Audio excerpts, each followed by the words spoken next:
Welcome back to the Wedding Buzz. It's your host, Sydney, and this is part 2 of the life of a showgirl or bride. Today, we're stepping into Act 2, the planning era. Every showgirl knows that the sparkle you see on stage starts in rehearsals. This era is messy.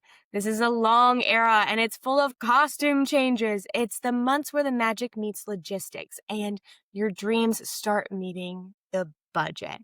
This planning girl era is the longest era. So at first you're excited, you're tasting cake and visiting venues, and you create Pinterest boards that feel like movie sets. And then reality kicks in and someone says the word deposit. And suddenly you're juggling spreadsheets, opinions, and never ending inbox. So that engagement era, soak it in part 1, soak it in, because part 2, it doesn't have to be awful. And if you hire a wedding planner, we can help you with this. It doesn't have to be awful. But the truth is, there's logistics. I'm comparing everything to Taylor because this is the Showgirl series. This is the rehearsals. Rehearsals are not always fun. They're usually sweaty and messy, and you mess up and you think of something and then you try to do it in rehearsal and then, oh my gosh, it's not working. It's not working. We have to pivot. And sometimes that's like planning. You have to be open-minded. You have to kind of practice some things. You have to see what's going to work, what's not going to work. And sometimes you get stuck, like where you get stuck in what seems bad ends up being like your favorite part, and that's just life. Sometimes when you're in a rough season of life and you're like, why is this happening? All of a sudden the chapter, ends, a new chapter begins, and you're like, oh, I understand why all of that stuff happened because now this is going to work out really well. So this era, this planning era is reality. So this is where the brides and the planners, we start to feel like producers. And for me as a planner, I love this era because I love producing. I love the planning, but as a bride, it might be overwhelming. So I, of course, say, hire a planner, have some support, have someone to lean on during this time that's not your mom and not your sister. We love moms and we love sisters, but sometimes you just need a third party who, this is their world of planning weddings. And you can just ask, like, how do you normally do this? And I can tell you like 5 different ways of what I've seen, what worked, what didn't work. And it's really helpful. I had a planner for my own wedding. I had someone to lean on, and I want you to have someone to lean on. So anyway, this is back to being real cheesy with this whole showgirl era. You're casting the right vendors. You're balancing creative direction and still trying to remember to eat dinner. Also, life doesn't stop just because you're planning a wedding. So there's a lot here. Take a breath. The energy is go, go, go. But here's the truth. Every masterpiece needs rehearsal days that go wrong.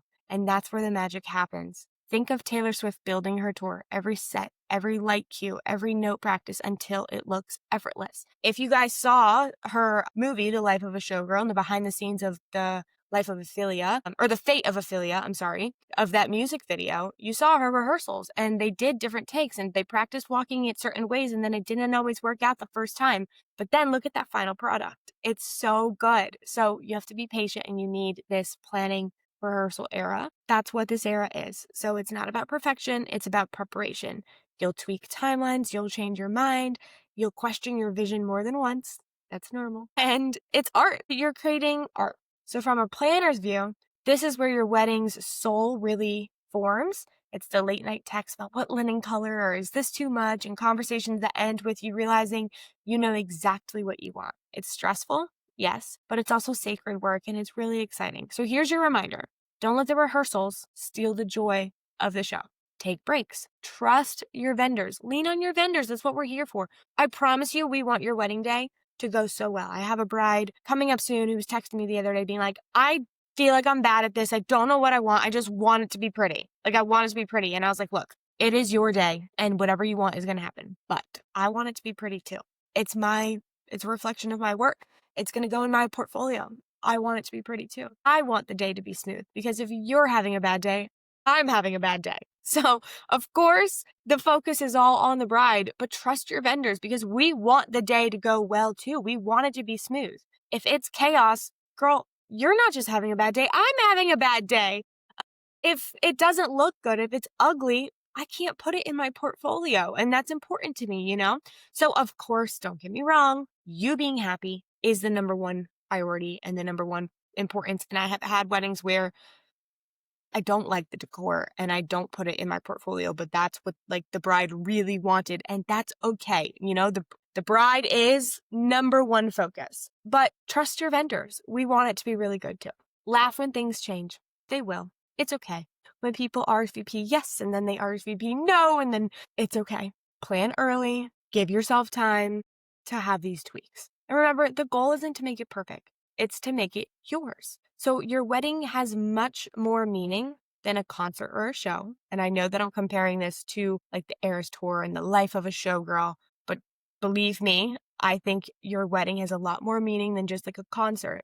But imagine if Taylor fully lost her love and passion for what she does and then is trying to, perform. If she lost the meaning behind the big show, it wouldn't look good. Yes, she can do it with a broken heart.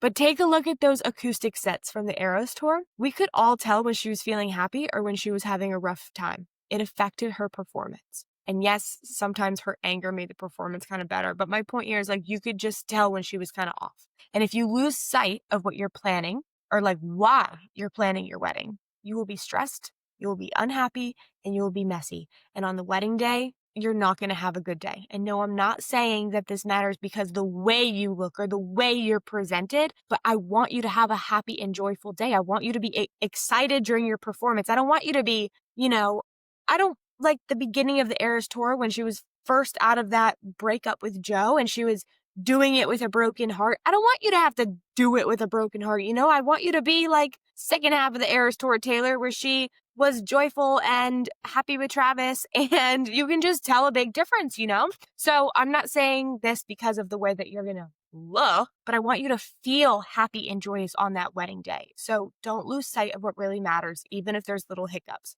Yes, plan the wedding and figure out what will best honor you and your fiance on that special day, but don't forget to keep enjoying the engagement era.